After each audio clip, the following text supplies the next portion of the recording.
Well, good afternoon, everybody. It's a little bit after 5 o'clock on a Wednesday, April 10th, 2019.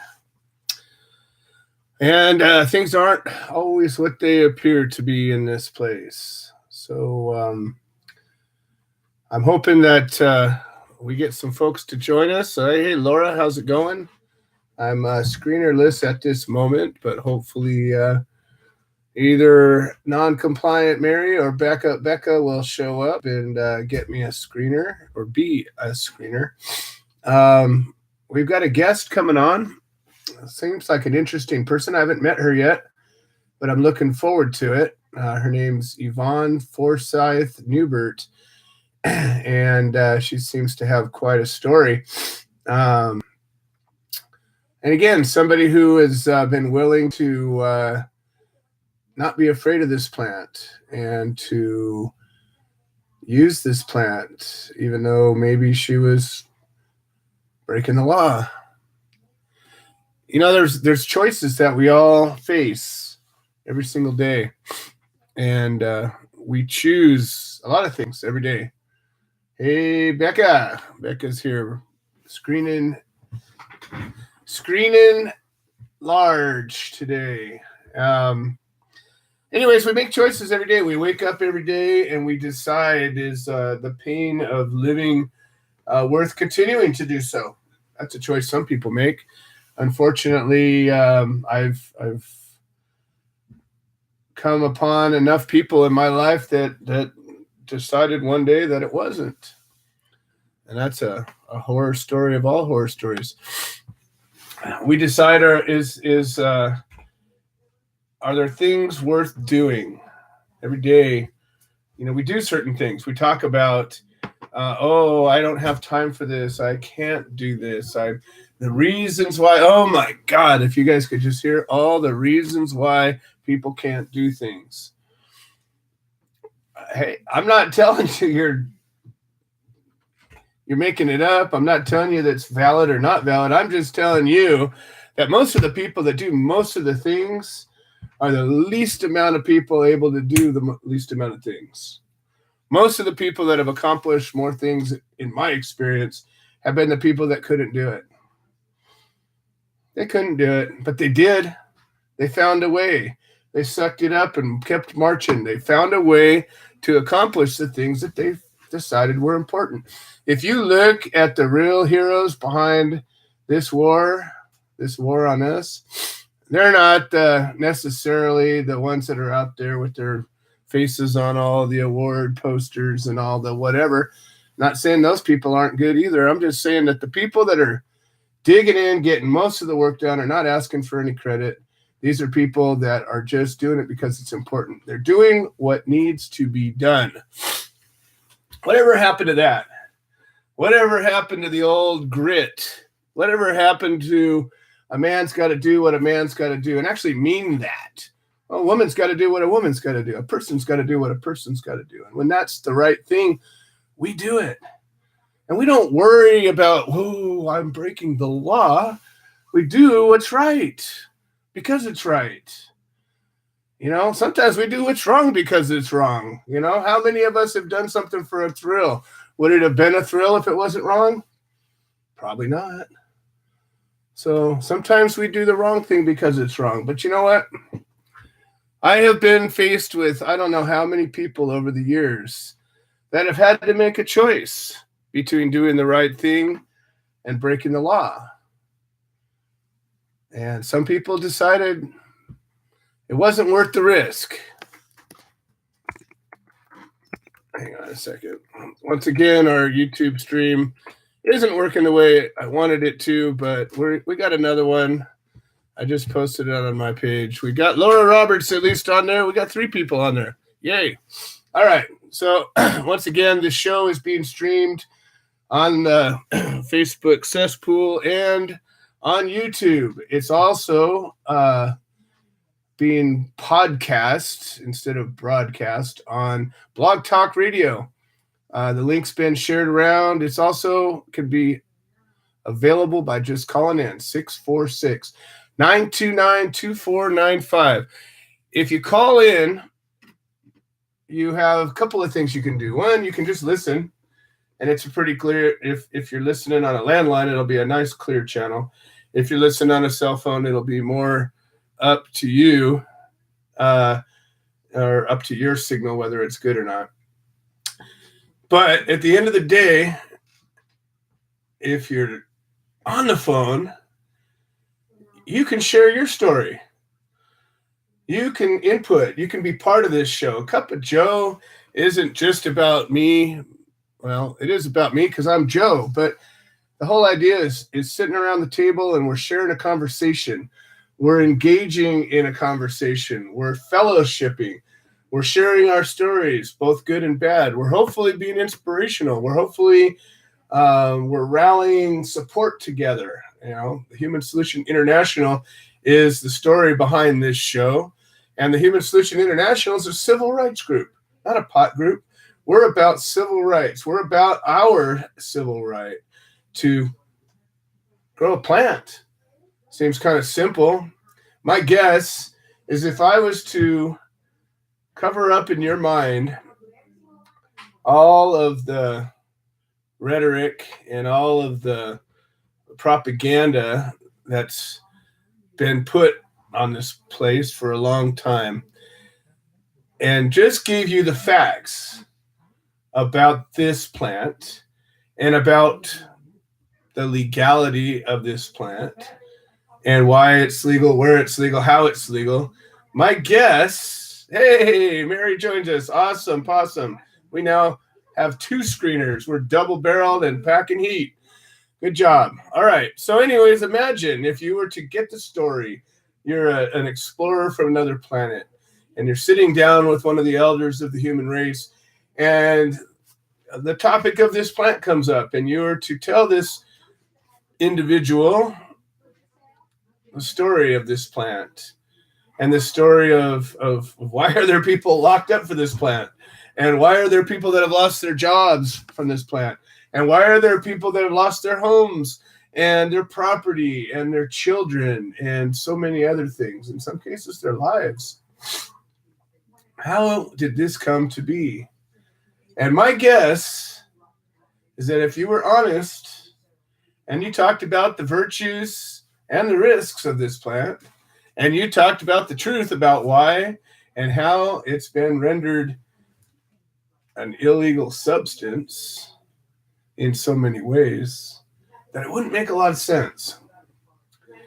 And my guess is if you were to take and be telling a story about this, and let's just say we went through the human race's strengths and weaknesses, and we talked about the history of the human race and how we have conquered each other and enslaved each other and imprisoned each other and raped each other and stolen from each other and done all the horrid things that we've done and the laws that we've made. Do you realize if you look through the criminal codes of the human race, how many things that are just ridiculous have been illegal at one time or another? And those laws, when they were in existence, should they have been followed because they were laws? Or should they have been broken because they were wrong? Well, that choice is up to you. Once again, we make these choices every day for ourselves. I'm not here to be your moral compass. Actually, I am. I am here to be your moral compass at this moment. True north, boop, that way. There is right and there is wrong. And I can't justify anybody locking anybody up over any act if there's no victim. Just because there was a statute that said something was legal or not. If there's no victim, I just can't see how we as a society or us as individuals tolerate that we can lock each other up over it. But maybe you do. And if you do, I'd like to hear about it. I would absolutely like to hear about why somebody ever should be locked up for this plant.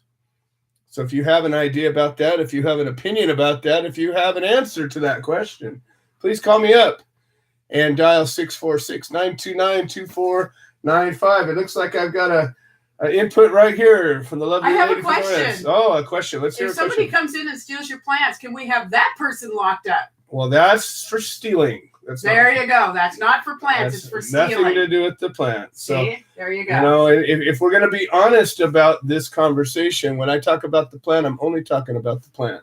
I'm not talking about things that can be done with it. I'm not talking about things that people can do that actually would victimize somebody. We're not talking about that. That's all rhetoric. So absolutely, people that steal from other people shouldn't be allowed to do that. All right, we're going to jump right into our guest today. I'm awful curious to talk to Yvonne, and we have to realize that somewhere during the middle of this call, of this guest, Craig Cecil is going to be probably calling us, as he does most weeks. And Craig Cecil is currently serving a life sentence in Terre Haute, Indiana, for pot in federal prison. And every week he calls in, most weeks anyways, when he's available and I'm available, and he shares his stories, and he pleads with us to contact our congresspeople to urge them to end this madness and create a way for him to get the hell out of a life sentence for pot with no victim. They never had a victim with him, but he got a life sentence on a first-time offense. This is our justice system that did it. So anyways, Yvonne's going to be coming on, and I'm just going to go and look, I've not met Yvonne, but I'm going to look through her intro here. And she is known as the cannabis candidate of Tennessee. And she's been an advocate for the last 5 years, which is fantastic. She's had all kinds of extraordinary life-altering events, and she was born partially blind. All kinds of horrible childhood issues.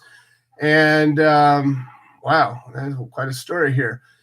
And at age 29, she lost the majority of her sight, continued to use cannabis, and battling glaucoma, which we know can be helpful. She's toured as a country singer, graduated from East Tennessee State University with a BA in mass communications, produced and hosted multiple radio shows. Fantastic. Well, maybe she can do a better job than I can on this, because I just talk. Anyways, she's become an active political activist, and that's fantastic. She was a campaign manager for the Green Party and Jill Stein. In 2016, ran for governor of Tennessee in 2018, and she wants to end prohibition. Now, that's all I need to hear. So let's jump into it. Let's say hi to Yvonne. Yvonne, welcome to the show. How are you doing today? Yay! Despite everything that's happened in Tennessee this last week, I'm doing pretty good. Turns out a lot of people think with cannabis legalization, our biggest opponent is the pharmaceutical industry. But I kind of disagree with that. Actually, this past week, it's our law enforcement and it's our for-profit prison industry. That's the enemy. That's the ones that we need to look out for. In one of our hearings, our director for the Tennessee Bureau of Investigation, he lied with every breath. Every word he said was a lie. And you think a lot of people now have become more aware of their actions and aware of how things are looking, because we've got more people paying attention to what's going on in our legislators. But last week, after the hearing, the medical cannabis bill in Tennessee is sponsored, the Senate sponsor is a female. And after the hearing, the law enforcement, the TBI, the director, and several other cops surrounded this legislator to intimidate her. Gotta love that, huh? And to me right now, that is the most horrible thing that has happened in our legislature as far as cannabis reform goes. But I'm going to tell you a little bit quickly why my passion is so high for repealing prohibition. Like you said, I was premature, and they gave me too much oxygen. That blinded me in one eye. And by the time I was 8 months old, my biological parents brought me and my sister from California and abandoned us in Jackson, Tennessee when I was 8 months old. And I spent my childhood years at the school for the blind where I was sexually abused there. And my first suicide attempt was when I was 11 years old. Whoa. I tried to hang myself from a stairwell to escape pain. But when I was 15 or so, like any other kid, you tell me don't do it, I'm sure probably going to try it. And I'd heard all the myths, all the propaganda about cannabis, and I believed a lot of it. Of course I did. This is what my elders were telling me. And so I knew I was going to try it. But I also knew I was going to do it with somebody I trusted. And there was a guy there at the school for the blind I had a crush on. I was like 15 or so. And I tried it with him. And after the third time, I noticed my vision was clearing up and the pain I was having was going away. And I was able to kneel by my bed at night and pray instead of lay in my bed at night and contemplate ways to kill myself. It opened my brain up and my mind up. Wow. My friend, he was the one that told me about glaucoma. He asked me about it, and I said, well, they think I have it, but they can't give me drops because they can't test me. And if they gave me drops, that could do more damage. And he said, well, I got you medicine right here. And I'm like, I think you do. And skip forward, I was 25. I had a daughter. She was 3 years old.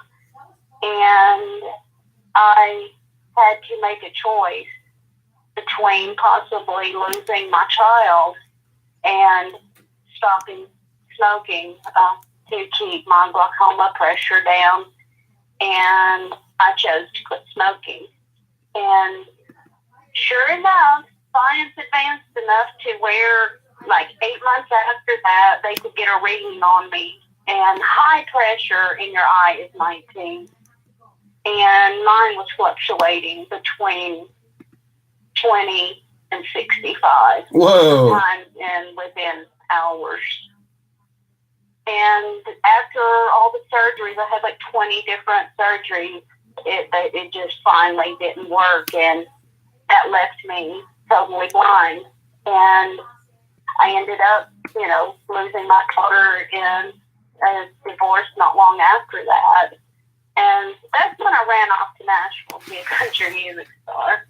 And I met up with this guy there who sold weed to all these really cool, famous people. And I ended up hooking up with him, and we performed together, traveled all over the country for a couple years, selling weed and singing music and hanging out with the Rolling Stones. I mean, it don't get a whole lot better than that until we got busted. We got caught with not a whole lot, only like 8 pounds in our car. And the part of this story that even me telling this, and it's my story, it just sends chills up my back. He said, look, my wife is blind. Please don't hurt her. Don't hurt her. Somebody who knew enough know that that was a possibility over a plant. And they handcuffed us together, like I was going to run away or something. And the cop asked me, he said, ma'am, he said, what can you tell me about this? I looked at him straight faced. I said, sir, I can honestly tell you I didn't see a thing. Right over his. Wow. But they had their revenge when we were getting into the elevator. I was starting to panic. I mean, I was scared anyway. I was arrested for a whole lot of weed. My mama was going to find out. I was in trouble. And we got to the elevator, and I started having a panic attack. And Red, that was his name, my ex-husband's name, legally, was Red Green. I kid you not. And he told them, he said, she's panicky since she lost her sight about, elevators bother her. So they got us on the elevator, and the next thing I knew, the elevator started rising up, but it started swinging from side to side. Yikes. And I lost every bit of my muscle control. Oh, no. And hit the floor. Whoa. And it turned out, my husband told me, the cops in the elevator were swinging the elevator back and forth. Yikes. They were swinging themselves to make the elevator move back. And this is what we're facing. This is what we're facing as a nation. And in Tennessee, it's up to our legislators. We can't vote in Tennessee on an issue. We're not a ballot initiative state. Well, it's interesting. In Kansas, also not a ballot initiative state, we have some of our members have put together and submitted a bill through their state legislature, and it's actually called the Human Solution Act, and they modeled it after the Oklahoma law, which is, in my opinion, probably the closest thing to an actual ending of prohibition that could be implemented, at least today. And it's actually been reasonably successfully implemented. And it's a thing that it's blown my mind that they did it. They put this thing together, and just within the last 2 weeks, it was submitted. And hopefully I'm going to be able to get out there and talk to the legislators and explain it to them, So I know it's brutal when you don't have the ability to just get signatures and pass a law on your own, as we can in California. Although, they stomp on some of the really good ones. They find some reason why there's a problem with it. But to not have that freedom means you have to be even more of an activist almost. You have to really let those legislators know that, you're serious about this. How do you do that? Well, we had, one way you can do it is for all of the activist groups. Okay, look at cannabis legalization like a mountain. And any mountain's going to have different terrain, and you need different kinds of equipment to use on the different terrains to get to the top of this mountain. And a lot of times because cannabis is a really wide issue, it goes from decriminalization to limited medical, CBD, oil only, to a more open medical with higher levels of THC and where you can grow your own or even smoke your own if that's the way you choose. And then you've got full legalization.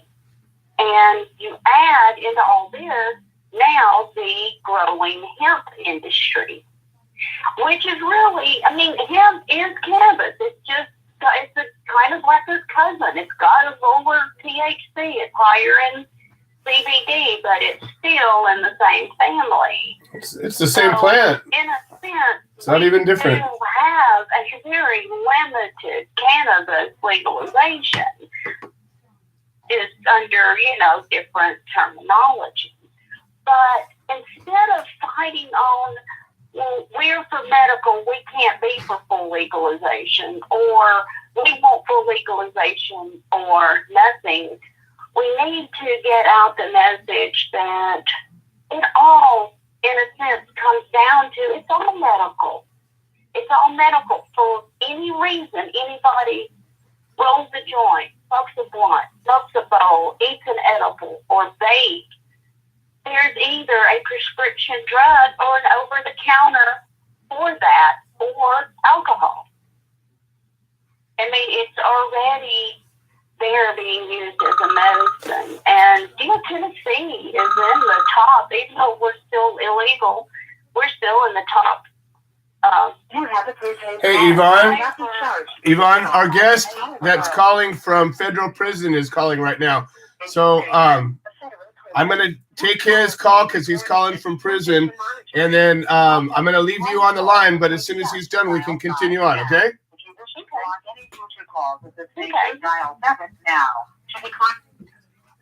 Hello, Craig. Hello, Joe. How are you doing today? We're doing well. Our weather here is beautiful today. I think it was about 67 or 68 degrees, but it was sunny. So that's about as good as we get this time of year. Yeah, I won't tell you about the 80s it's been over here. We're getting sunburns already. I'll bet. But Indiana, here at FCI Terre Haute, we're just crawling out of winter. There's going to be snow just not that far north of here, I guess, overnight. So we're doing better than the people up in Michigan. Your voice sounds a little raspy. Are you feeling all right? Yeah, this is the time of year for the colds and the allergies to come through. So I think I've been hit by a little bit of both. It's pollen season and cold season. It seems like when one person gets a cold, I think there's 354 of us here now. About 950 of us get it also. Yeah, that's rough. That's worse than grade school. You know, I got a lot of people on the show today that are maybe not even familiar with your story. And, you know, it's been a long time since we kind of walked through your story. And a big part of our message is, you know, with all these legalization things that are happening, that still today, as of this moment, it's still just as federally illegal as it was 20 years ago, 30 years ago, and 40 years ago, since the Controlled Substances Act was passed. And I'm wondering if you could kind of walk us through your story a little bit, because, like I say, we haven't done it in a long time, and I know I've got a lot of new folks that just really don't know the whole story. Well, my story is in 2002, I was 42 years old, and I owned a truck. This call is from a federal prison that I had operated for years in the western suburbs of Chicago. One of my customers was an over-the-road trucking company out of Lakeland, Florida. And I would service their trucks, and a lot of times what they would do is they would lease, especially semi-trailers, refrigerated ones, and they would haul different kinds of contraband from Mexico or from along the border into the United States. And what they would do is they would haul them to the southwest United States where they were located.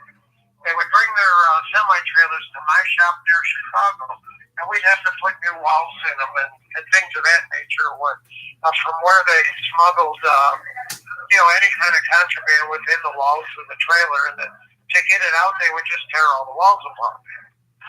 Well, after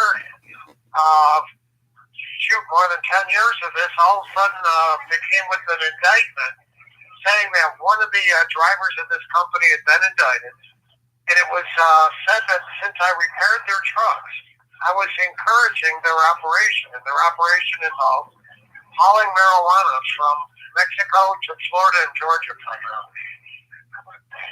Well, they've never alleged that I bought or sold marijuana, but they did allege that I was part of their conspiracy. A conspiracy is an agreement to commit an illegal act. In this case, that illegal act was distributing marijuana. I self-surrendered. They took me to Georgia to where the case was charged, and the proceedings were a mess down there in Georgia. And long and the short of it is as a first-time offender, I was 42 years old. I had never been arrested in my life, and I was sentenced to life without the possibility of parole. And I've been in federal prison since 2002 at this point. And, you know, a lot of people have this misconception that because their state passes a law that allows certain things, that there really isn't a problem anymore. And how have all these state laws affected you and your possible outcome? Well, and the odd part is the kind of backwards federal laws are still being enforced. They're actually arresting Not a lot of them, not most of them, but they're still arresting like dispensary owners and people of that sort. But unfortunately, what they do is the first person they arrest, they get that person to point the finger at a bunch of people that had helped them. And so, for instance, in my case, the person that was actually buying and selling the marijuana was never even charged. They never even took his money away from him. But since he put a handful of people like me in prison, that was his reward. He's still out doing what he did. And he's probably, been arrested again and put some more people in prison. But that's unfortunately the way the federal system works, is they convert people into, we call them snitches in the prison, or they call them people that cooperate with the government. And they just implicate a bunch of other people by testifying against them, and that's enough to convict them of conspiracy. And there's, half of the federal prisoners. Right now there's 180,000 federal prisoners. Right at half of them are people convicted of drugs, most of them on similar cases to me under, different theories of conspiracy. And of that 90,000 that are on drug cases, approximately 19% of them are on marijuana crimes. So you're looking at about 17,000 federal prisoners that are serving time for marijuana. And people just frankly don't know that, and they don't believe it. They don't necessarily want to believe it because, it's funny. Every day I get approached by somebody that wants to go into some kind of a business venture that has to do with cannabis on some level or another. And I always, they all know I'm an activist. And I even recently just said it, in a pretty big crowd. I said, all of these people want to do business with me, and none of them want to help me in prohibition. So how do you think this works? It's not going to just end itself. The people that are free and able to do this need to be the ones that need to be this loud voice. And if 17,000 Americans or individuals, whether they're American citizens or not, are locked up for pot today, as it is, with all these states, everybody said, as soon as 25 states pass a law, then the feds have to do something. How'd that work out? Oh, wait, it didn't. Because there is nothing that says a federal law has to change if 25 states agree to do something. And I really think that people need to listen to this, listen to Craig's story, and listen to the show as we're trying to drive home this point. We have Yvonne, who's an activist and a political activist right now, and she ran for governor in Tennessee last year, and she's talking about her adventure in life with regards to cannabis prohibition. And at the end of the day, it really doesn't matter all the little laws that have passed until we as a society decide that we don't lock people up for this plant anymore. We just don't do it. If I'm a juror, it's my obligation to say not guilty. If I'm a law enforcement, it's my obligation to look the other way. If I'm a legislator, it's my obligation to pass a law that allows for this to happen. And it's just not happening enough. And that's kind of the message I wanted to drive home today.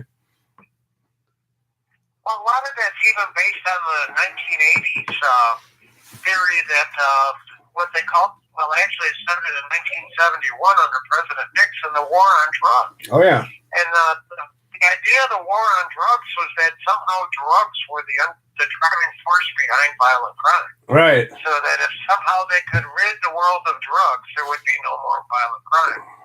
Nowadays, especially with the advent of marijuana dispensaries in, I believe it's 31 states, they're actually creating violent crimes. They won't allow these businesses to perform as most businesses do and put their money in the bank or put their money in the armored carriers to do things with it or to take credit cards and all that. No, they're requiring all these businesses to amass large amounts of cash that they have to store, they have to transport, they have to somehow handle. And so many of these from a federal prison that work in the retail marijuana business, are becoming victims of violent crimes because they have these large amounts of money they're required to carry around with them. So really criminalizing marijuana, not allowing them to use the banking system is actually causing violent crime against the marijuana industry people. Well, you know what else it does is it creates other crimes.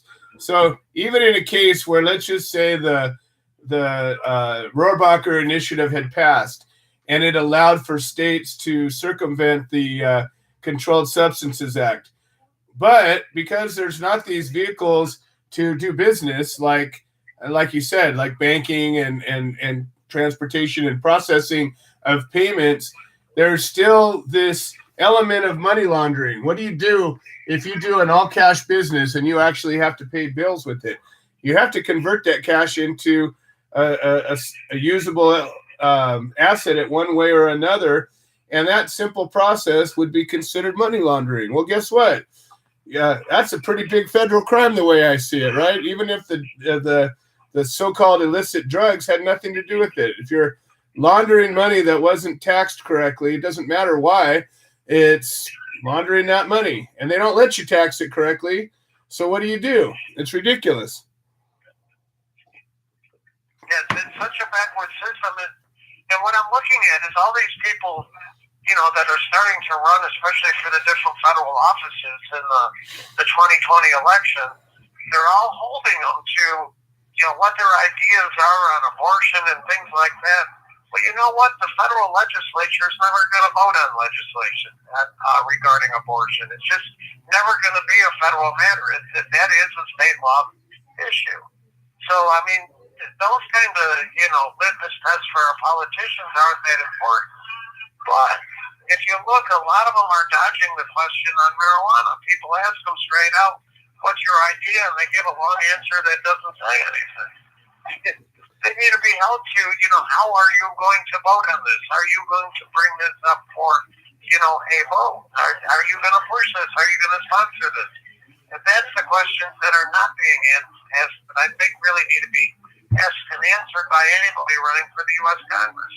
Well, I agree. And I think that as we're getting into another election cycle, and there's going to be plenty of Congress positions and senators positions available or being run for here in 2020 coming up, I think that's another thing, as you're asking people to contact their congressman and urge them to promote legislation to, make criminal justice reform.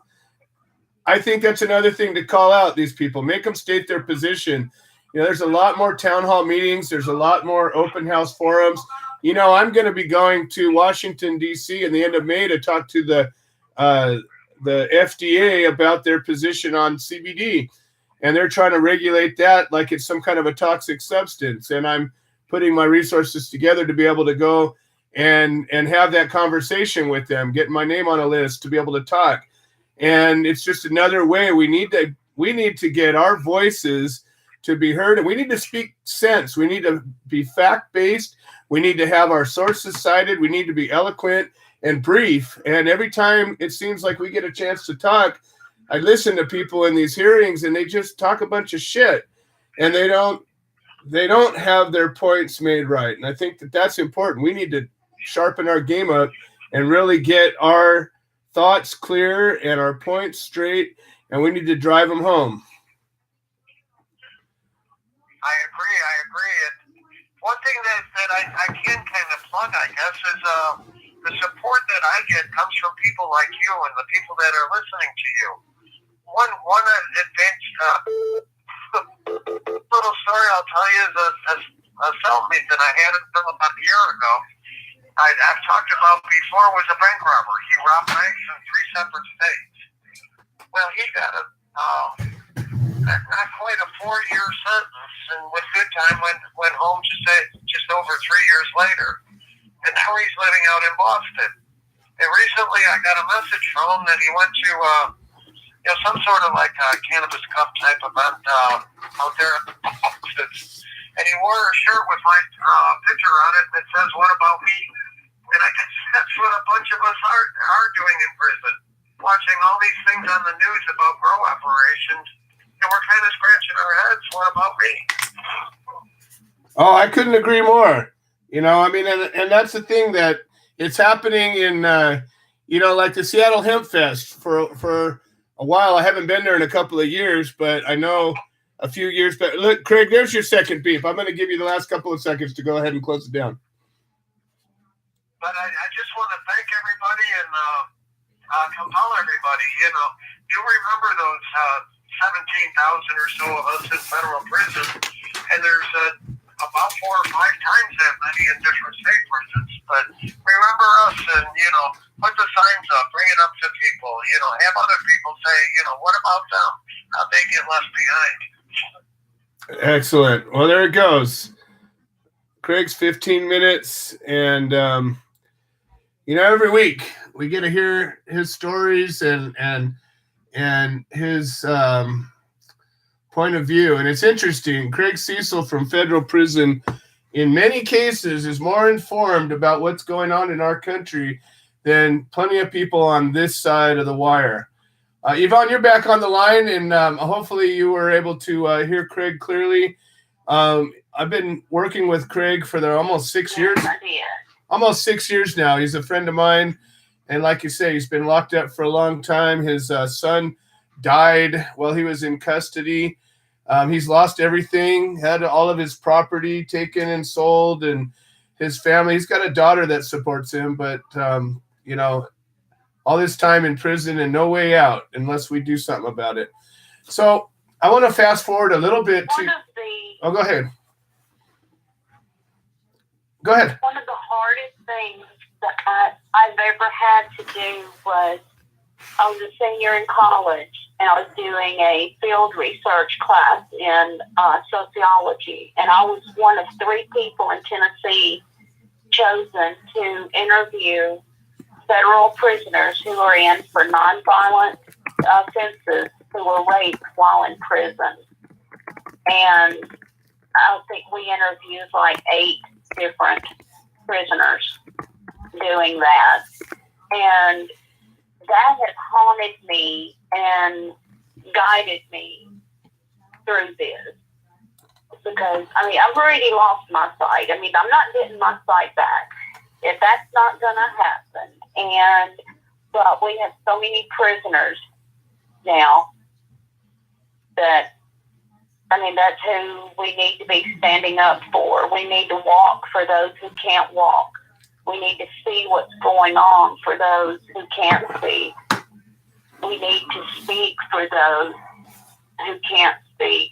And it's a sacrifice. It's hard. It's a sacrifice. You may have to go out, go without eating out, at restaurants a couple times a month. Put the money aside to use to back a candidate, or go to a conference, or go to D.C. and visit your legislators. And it's an effort of time. It's an effort of money.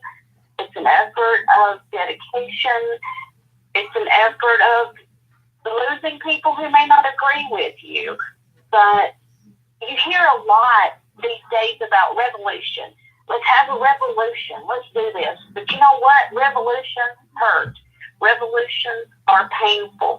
Revolutions are bloody. Revolutions take sacrifice. And that's what we have to see even more of. Even standing on the front lines and being the one to get arrested and fight it in court. Well, it's interesting. Say, hey, this case isn't worth hearing.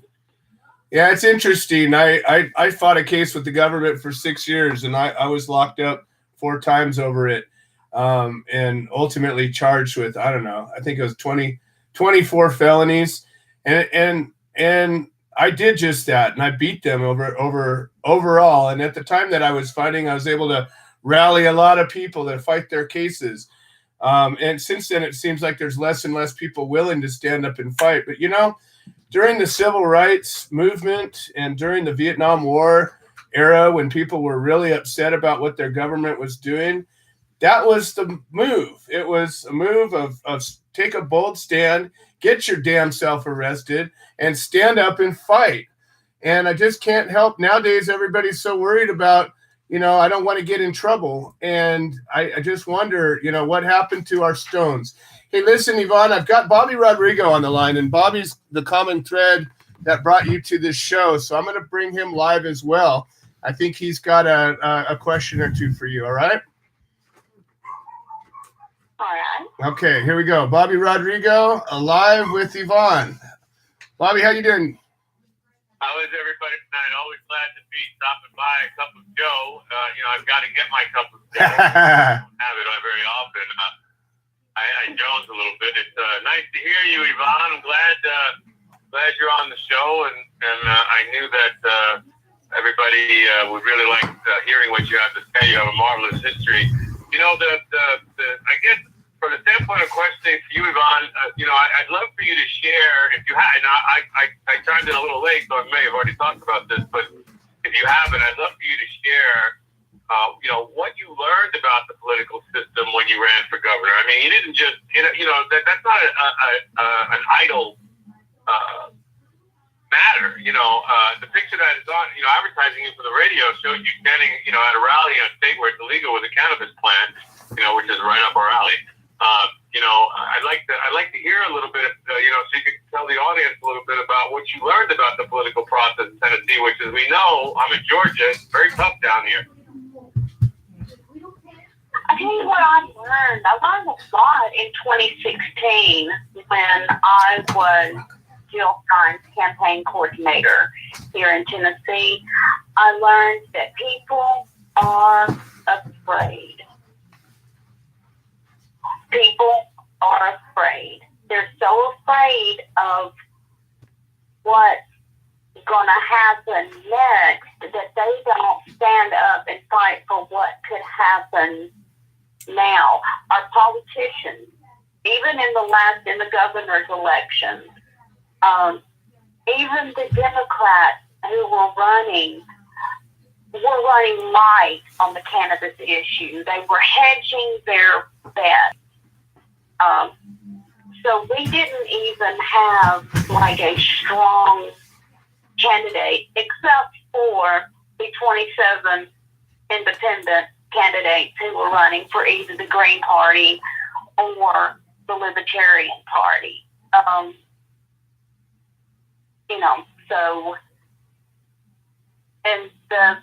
Our bills in Tennessee are so limited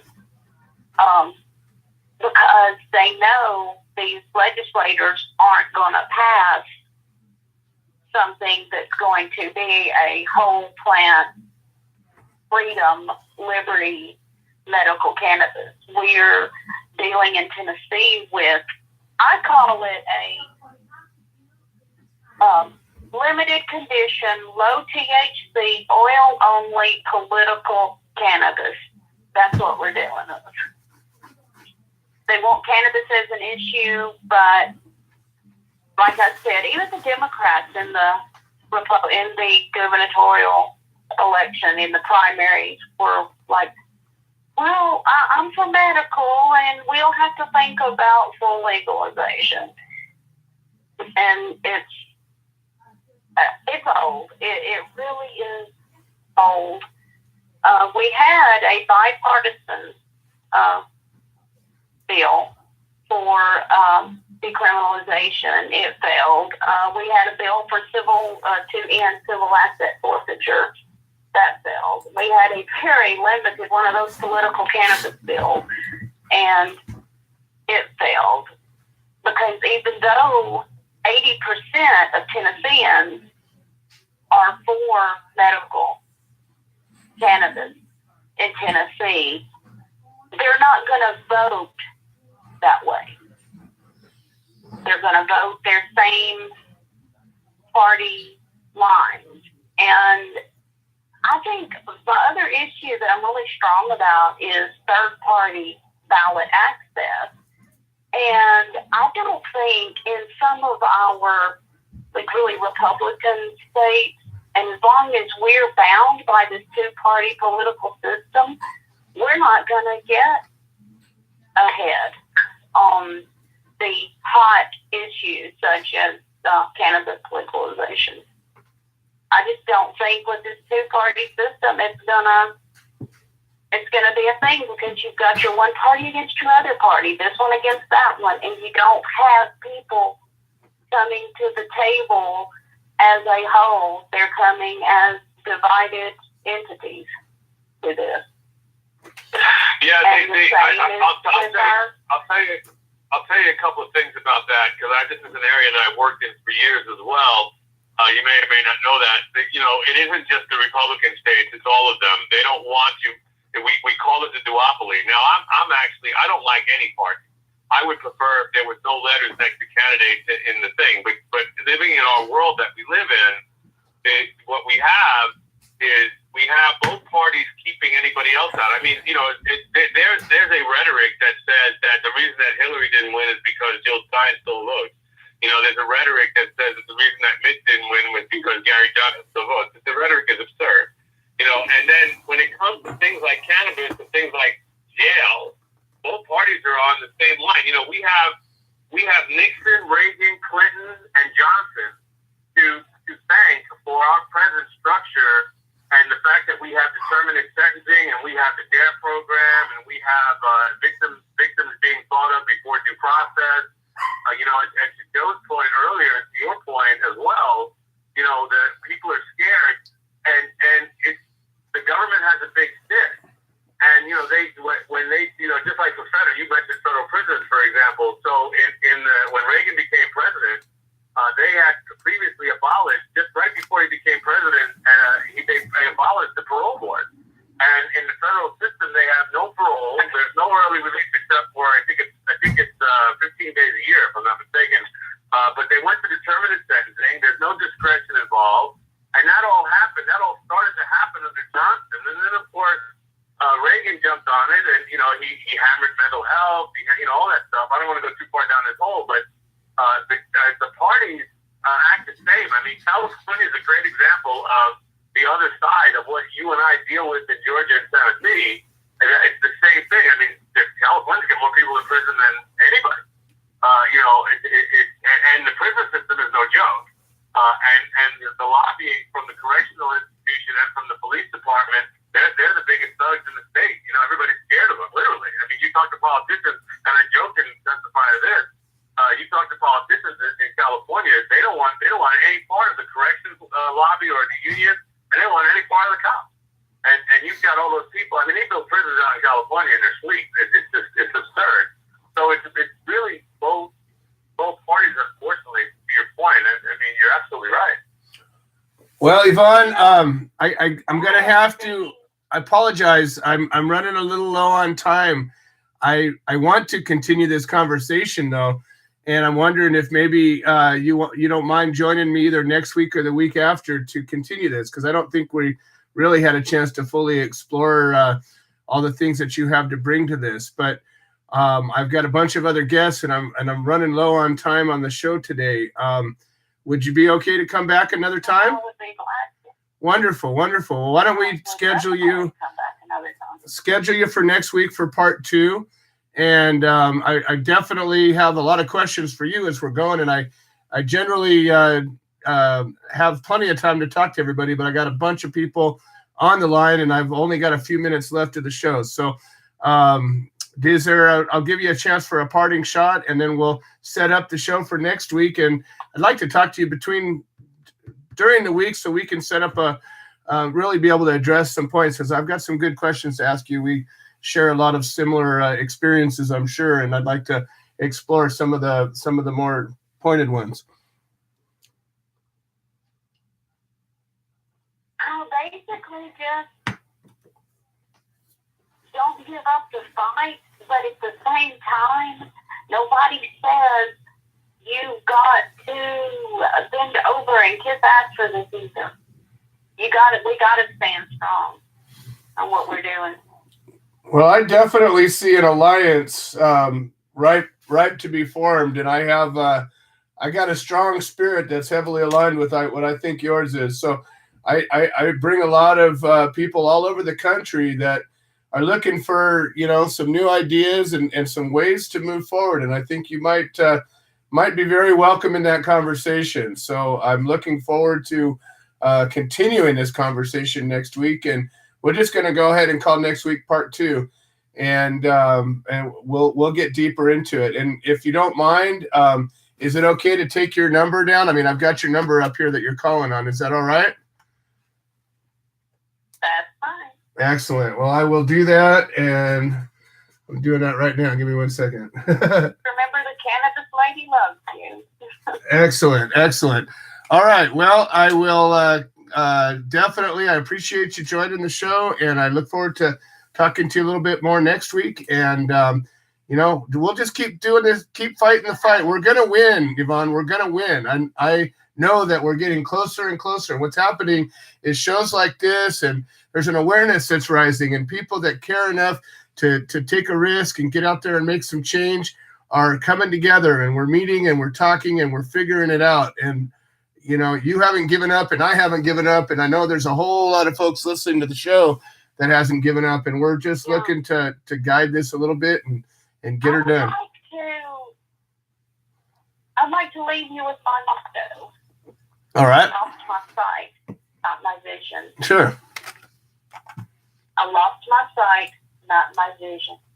I like it. I like it. I think that's fantastic. And I think that many of us that are sighted don't have a vision. So let's learn from Yvonne, and you'll be back next week to continue this conversation. And I really appreciate you being here. We'll talk to you next week. Okay, great. All right. Yvonne Forsyth Newbert, and what a great guest. And we've got a whole bunch of other guests. We're going to end up running a little bit overtime to accomplish it. Bobby, did you have a parting shot? No, I'm good, man. Go right ahead. I don't want to hold you up, and rock and roll. Well, you got your next show all set up to go. So all we got to do is call this one part 2 for next week. Absolutely. All right. Thanks, Bobby. All right. Bobby Rodrigo with the coffee party and also the Human Solution. All right. So we got Glenn Keeling coming up, and then Pete and Helen, and then Tom Corby, and possibly George Martirano. He called, then he dropped off. So we'll call him back. Yeah, he's got the number. Yeah. Well, he dropped off. So hopefully we'll tell him to come back. All right. We got Glenn Keeling. Whoa. We just lost a bunch of people here. Oh, no, that's all right. We're good. Glenn Keeling, Creative Care Beacon, Ohio. Glenn and Peggy are spearheading the chapter out there, fighting their own case and working on making change. Glenn, how's it going today? Hey, Joe. Thank you very much for having me on. It's going real well.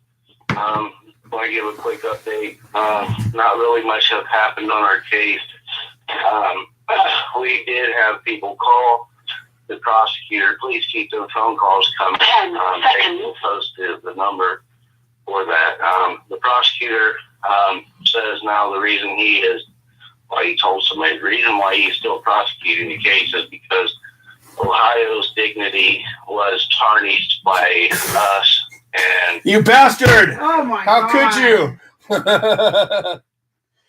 Oh my God! He's standing alone. He's prosecuting the case on his own. There's nobody supporting his prosecution at the moment. We're still waiting for the judge to make a ruling on our motions, which hopefully will come in favor of us. I heard even the police backed off. We're going through this case, and it has been horrible for the last 17 months, going on 18 months now. But listen, Creative Care Beacon, the Ohio chapter, is really easy to find. We're on Facebook. My name is Glenn Keeling. My wife is Peggy Sue. Reach out, people. It is not a case. If you're just doing, the Human Solution International, that's the key to the name right there, Human Solution. Any problem that you're going through, it doesn't matter. Please, please, please reach out to us. We're working on a few things with a couple of the vet organizations here in Ohio. We'll give an update tomorrow on that. But yeah, please reach out. Cannabis, people should not be in jail at all for cannabis. It really sucks, people. It really does. It's a healing plant, and everybody deserves it. Listen, again, my name is Glenn Keeling, Peggy Sue Kimmel. My number is 419-863-0498. Please reach out. Excellent. Thank you. And if anybody knows Glenn and Peggy, they're just amazing human beings. And absolutely exemplify what the human solution is all about. So if you guys have been on social media and seen the signs that say drop all charges against Glenn and Peggy Keeling, like you see in the background here of this show, it's a campaign that's being run, and I encourage you all to participate. We need to get the word out. Anything you do is something you did. Just remember that. If you didn't do it because you could, if you got a reason why you couldn't do something, you had time to make a reason, not enough time to do something. So, you know what? Action goes a long way. Let's do some acting. All right, we got Pete and Helen Yapel, Solidarity Over Separation chapter in New York, and they got a big old project going on in Port Jarvis. And let's hear what's going on. Hey, Joe, I kind of, our lives never stop. Helen and our lives never stop. It's 9. I'm out now working. She's home. But listen, he's right. Solidarity Over Separation is killing it here in New York because we have to. We have a town that's in dire need. It's Port Jarvis, New York. It's the smallest community within our county, but it borders 3 states. It's a hub for heroin. And we fight against this every single day. Helen and I both being ex-addicts, not heroin addicts, but ex-addicts in general, and knowing what pharma has pushed us to, makes us, fall in love with this community. Plus, that's where we shoot our TV show, and air our TV show from, So we have a connection with the town.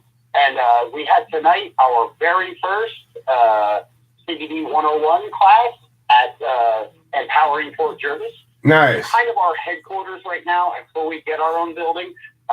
We have partnered with Empowering Port Jervis. Thank you, Michael Sutton, who is a lawyer in Goshen, who donates the building to us. Believe it or not, he actually donates the building, and is great for the community. He's a Green Party member and such, so that it kind of makes sense, that he's not one of the too big two, and he actually does something. But the project's doing great. We just signed a guy on.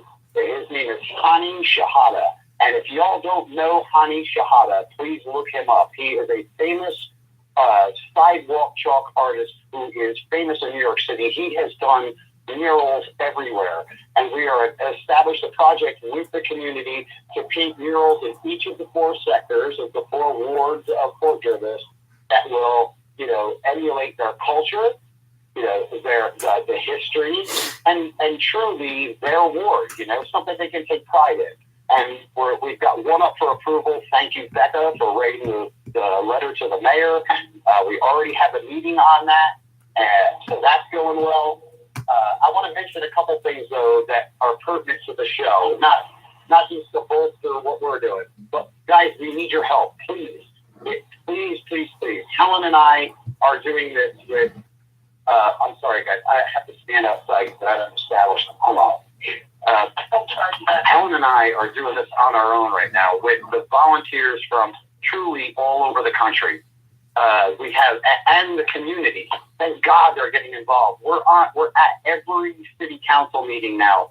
We not only film them for our TV station, we speak at each one of them. And we, Monday night spoke, and Tuesday, Helen and I were eating breakfast, and a gathering of 20 people stopped outside the door to talk about what we're doing. Nice. Tonight we did Soups On. We fed the community. And then we did our first CBD class, like I'm saying. So we're starting to educate the community now. And my point at the city council meeting this week was, if you haven't seen me in your neighborhood, it's because you have a house.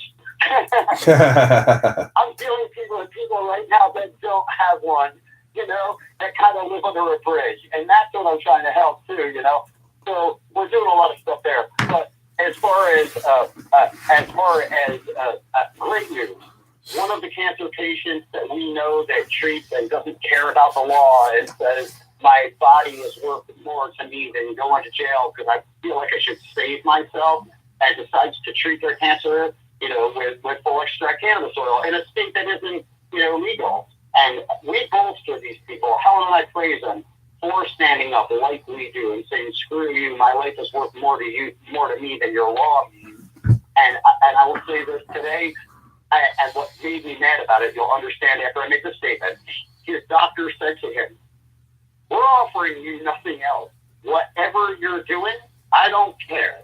Just keep doing it. I love it. That makes me mad, though, man. Why doesn't he say, what are you doing? I promise I'm not going to say Of course, that would be better. documentation. But you know what? You know? What he's doing is quietly acknowledging this. And you know what? From a doctor, I grew up my dad was a doctor. I've grown up with doctors. These guys are not only megalomaniacs, but they're afraid of anything that might jeopardize themselves. But the fact that he's acknowledging it, even inside his head, maybe that door's starting to open up. And we got to look at the long game. And I know where you're coming from, and I totally am right there with you. If we could just get them to just fast forward a couple of weeks, months, years, or decades, whatever it's going to end up taking in the long run, to just say the right words. But that door's got to crack open first. Maybe that's what happened. Maybe that's what you've heard. Joe, I get that. But listen, even in private, come on, man. And then, listen, he could say to him, all right, listen, off the record, man, what you're doing, or whatever you're doing, let me know. So I can document this, you know? Yep. And I can help you. You know, without that help, we're in trouble. You know, you understand, and I know you know that. Well, more and more of them are, and we're getting more and more. You know, maybe it's starting out here and heading your way, but I've got a dozen doctors that are starting to entertain or participate in a more or less a clinical trial of some things. So we're making progress on it. Hopefully, you know, the medical community shares information, as I'm sure they do, and you know, we're gaining on it. I know that the jet stream goes from west to east. I'll bet you the information stream does too. Nice.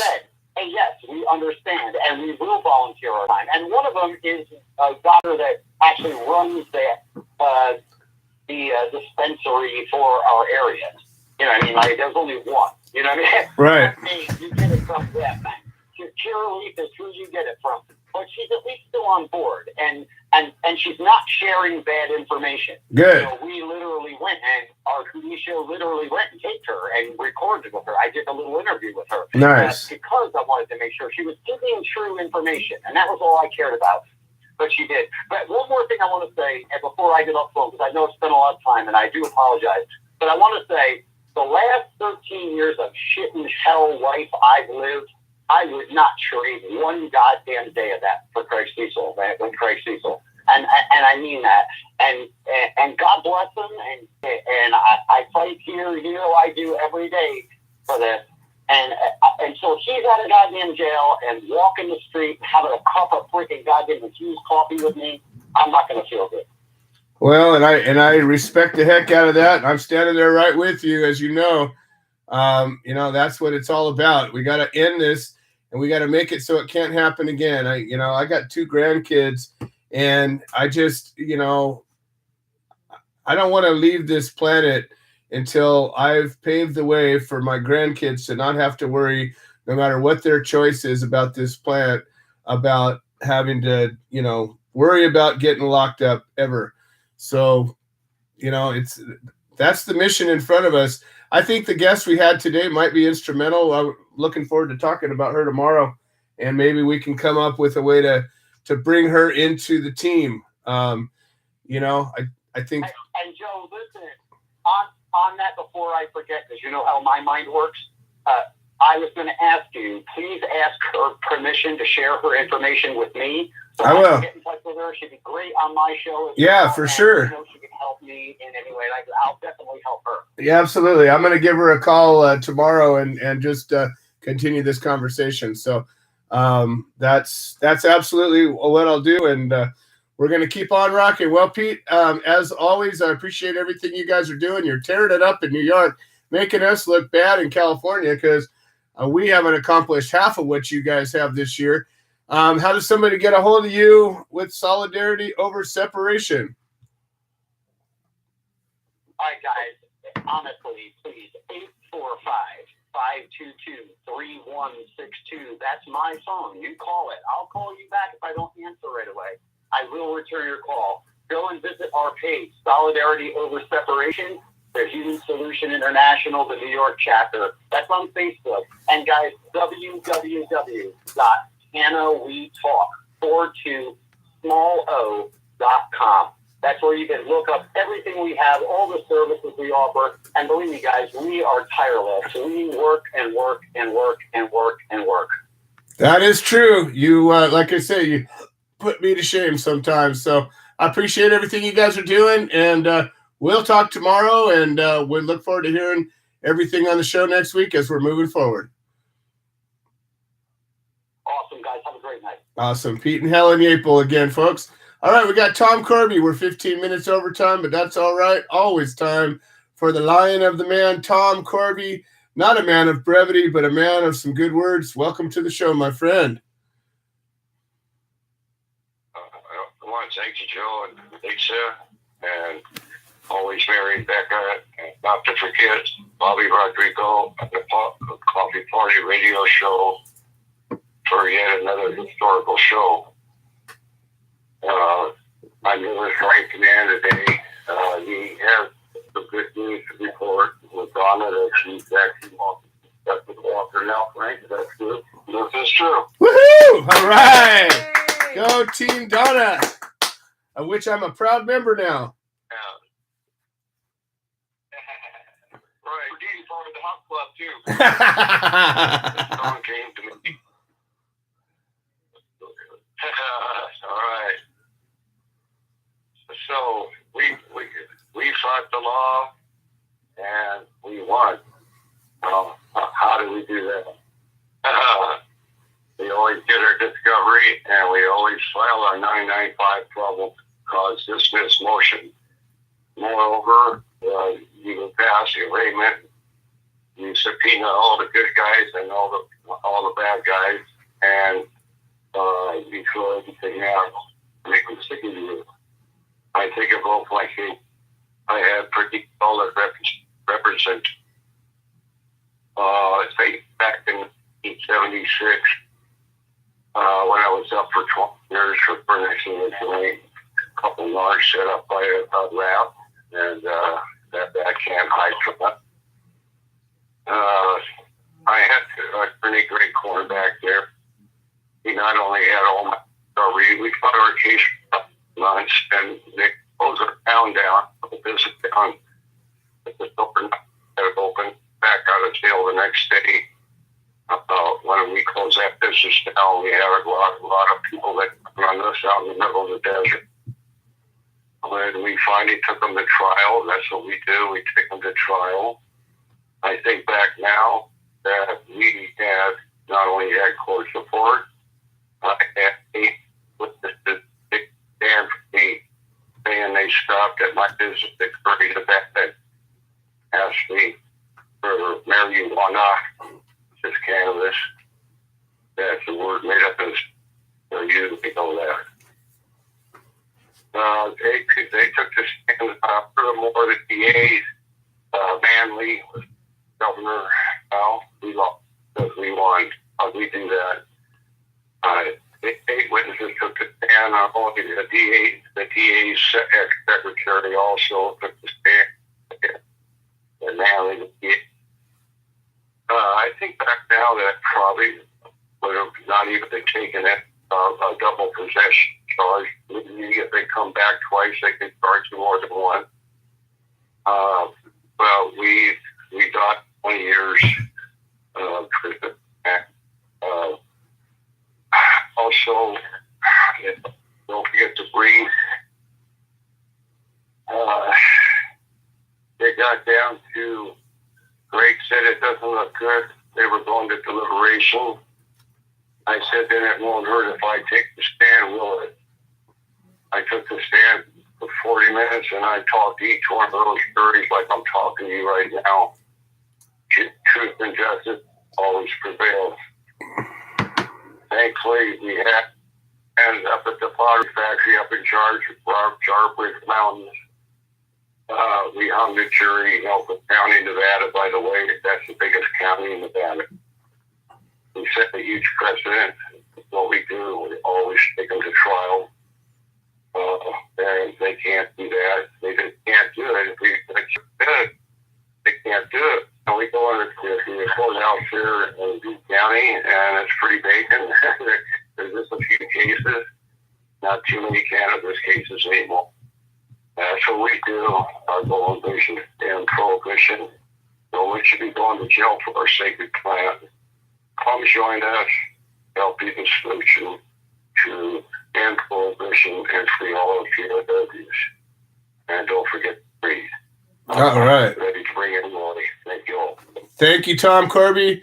Thank you, everybody that helped make this show possible. Thank you, Non-Compliant Mary, Backup Becca, Yvonne, Bobby, and all the rest. Lisa, for live streaming this baby. And we will see you all next week. I am Willie Nelson, and the Willie Nelson Tea Party and I endorse the human solution, supporting cannabis prisoners because no one should go to jail for a plant.